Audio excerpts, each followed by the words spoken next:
Good morning विद्यार्थीगण, आप सभी का स्वागत है द प्लेटफॉर्म के इस ऑनलाइन क्लास में। लॉकडाउन कारण हमारा मार्गदर्शन कोचिंग सेंटर लक्ष्य कोचिंग सेंटर बिजुबिघा और the platform tutorial station road Hisua भी बंद है, लेकिन आप सभी घबराए नहीं, ऑनलाइन क्लास का लाभ उठाएं। आज पढ़ाने वाले हैं 12th आर्ट्स के छात्र एवं छात्राओं के लिए ज्योग्राफी का लेसन 3 जनसंख्या संगठन। जनसंख्या संगठन यानी संगठन एक समूह है, क्योंकि जनसंख्या केवल पुरुषों से नहीं बना है, स्त्रियां हैं भाई, अनपढ़ नहीं है, पढ़े लिखे हैं भाई, कृषि करने वाले भी फैक्ट्री चला रहे हैं भाई, गांव में रहने वाले भी हैं और शहर में रहने वाले हैं भाई। तो ये होता है जनसंख्या संगठन। तो आइए जनसंख्या संगठन के पहले पहलू पर हम अध्ययन करते हैं। सबसे पहला पहलू संगठन है आयु संरचना। आयु संरचना के आधार पर जनसंख्या संगठन को 3 भागों में बांट दिया गया है। पहला भाग है किशोरावर्ग, जो कि 0 से 15 वर्ष है।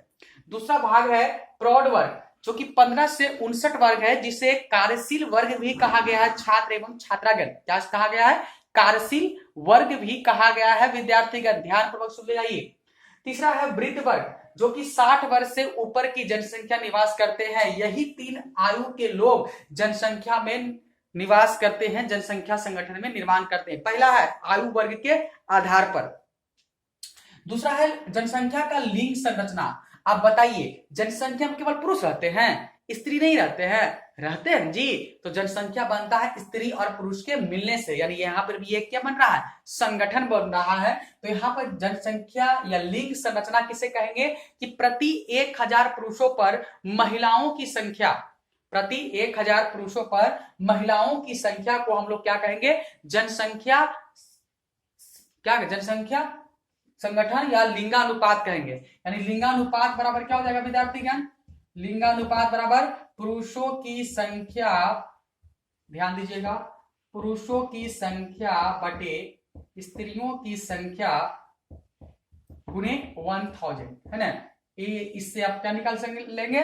आप निकाल देंगे, यानी प्रति 1000 पुरुष पर महिलाओं की संख्या जितनी होगी उससे हम लोग जनसंख्या संगठन कहेंगे। आपको बताते हैं कि लिंग संरचना के आधार पर हमारा देश काफी पीछे है, क्योंकि हमारे देश में पुरुष अधिक है और महिलाएं कम है, फिर भी जनसंख्या है कि नहीं है? आप जनगणना भी होता है 10 साल पर, आप इसको स्पष्ट रूप से देख सकते हैं। अब ये आता है 5 नंबर का सवाल, ध्यान दीजिएगा। जनसंख्या का निवास संरचना, जनसंख्या का जो संरचना होगा निवास के आधार पर होता है। बताइए, जनसंख्या का कुल जनसंख्या सिर्फ शहर में निवास करता है, गांव में निवास नहीं करता? बिल्कुल करता है। तो यहाँ पर 2 तरह का होता है, एक होता है ग्रामीण जनसंख्या, एक होता है शहरी जनसंख्या। ग्रामीण जनसंख्या और शहरी जनसंख्या, ग्रामीण जनसंख्या और शहरी जनसंख्या।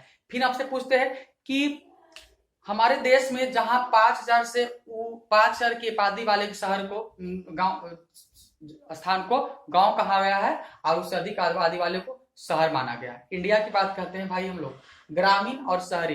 इससे सवाल आता है कि शहरी जनसंख्या और ग्रामीण जनसंख्या में क्या अंतर है?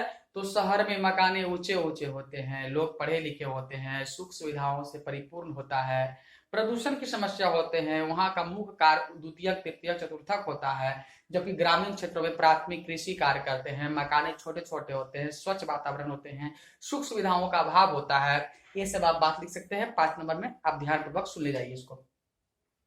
फिर है जनसंख्या का साक्षरता का संरचना। जनसंख्या में क्या बताइए, जनसंख्या में केवल पढ़े लिखे लोग होते हैं, अनपढ़ नहीं होते? बिल्कुल होते हैं। तो भारतीय परिवेश में पढ़े लिखे लोग किसे मानेंगे, किसे हम लोग साक्षर मानेंगे? तो आइए समझाते हैं आप लोग। बोलता है कि भारतीय परिवेश में 7 वर्ष से ऊपर वैसा व्यक्ति जो किसी भी भाषा को लिख एवं पढ़ सकता है या समझ सकता है, उसे साक्षर माना गया है। क्या माना गया है? साक्षर माना गया है। अब भारत में सबसे अधिक साक्षरता वाला जो राज्य है वो केरल है, और सबसे कम साक्षरता वाला राज्य है वो अपना बिहार है। याद रखिएगा। ये समझ गए, ये समझ गए, ये समझ लिए, ये समझ लिए, ये समझ लिए। अब आते ए, इंपॉर्टेंट है, इसमें सभी टॉपिक को अलग अलग पढ़ाएंगे। जनसंख्या की व्यवसायिक संरचना। देखिए, जनसंख्या में लोग अलग अलग प्रकार के कार्य भी कर रहे हैं, जैसे कि प्राथमिक क्रियाकलाप, द्वितीय क्रियाकलाप, तृतीय क्रियाकलाप, चतुर्थ क्रियाकलाप, पंचम क्रियाकलाप, है ना? तो ये सभी 5 के बारे में जानकारी हम देंगे, लेकिन हल्का हल्का यहाँ सुनिए। प्राथमिक क्रियाकलाप, कृषि को हम लोग प्राथमिक क्रियाकलाप कहेंगे, जिसके अंतर्गत मत्स्य पालन, कृषि और वानिकी शामिल है। लिखिएगा ये सब। द्वितीय क्रियाकलाप उद्योग कहेंगे जिसमें विनिर्माण उद्योग, ऊर्जा उत्पादन आदि शामिल है। तृतीय क्रियाकलाप जिसके अंतर्गत परिवहन, संचार, बीमा, रेलवे, बैंकिंग आदि शामिल है, यानी सेवा क्षेत्र को हम लोग तृतीय क्रियाकलाप करेंगे।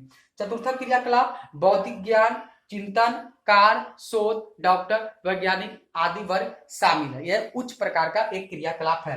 पंचम क्रियाकलाप विद्यार्थी क्या है? नीति निर्धारण, निर्णय, योजना निर्माण आदि जो होता है वो पंचम क्रियाकलाप के अंतर्गत आता है। किसके अंतर्गत आता है?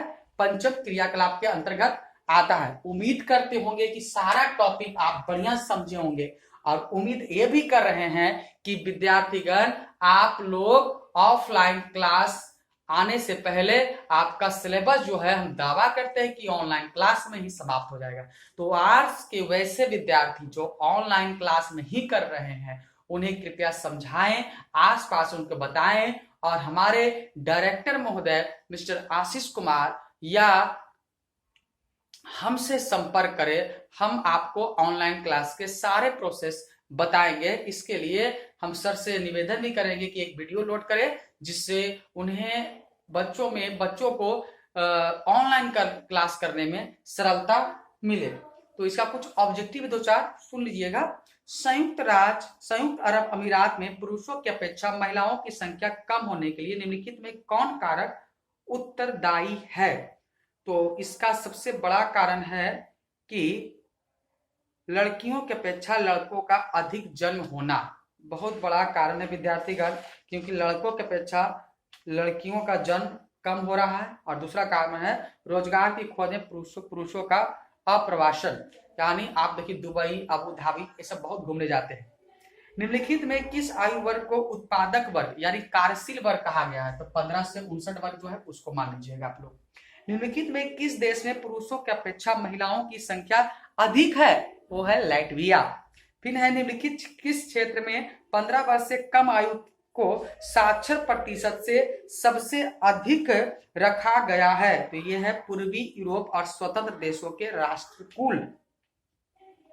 अगर किस देश के विकास दर के लिए आवश्यक क्या है? किसी देश के विकास दर के लिए आवश्यक क्या है? तो इसका सही आंसर है आपका संसाधन की गुणवत्ता। मानव संसाधन की गुणवत्ता की सही मापदंड कौन है? तो इसका सही मापदंड है उच्च शिक्षा, कार्यकुशलता, स्वस्थ जीवन। और अगला है देश के विकास में किस संसाधन का महत्व सबसे अधिक है?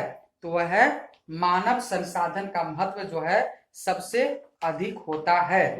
तो ये था कुछ ऑब्जेक्टिव जो कि आपको अभी हम बताए।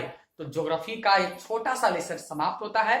ज्योग्राफी कई पार्ट में है, दोनों एक भारतीय वर्ष पढ़ रहे हैं तो दोनों एक ही पार्ट में है। तो तीसरा जनसंख्या संगठन पढ़ रहे हैं, आगे हम पढ़ेंगे मानव विकास, उसके बाद प्राथमिक क्रियाकलाप, द्वितीयक, तृतीयक, चतुर्थक और पंचम क्रियाकलाप तक हम आपको पढ़ाएंगे। और फिर जो होता है आवास बारे में पढ़ेंगे, उद्योग बारे में पढ़ेंगे, जो कि द्वितीय क्रियाकलाप में आपका उद्योग ही शामिल है।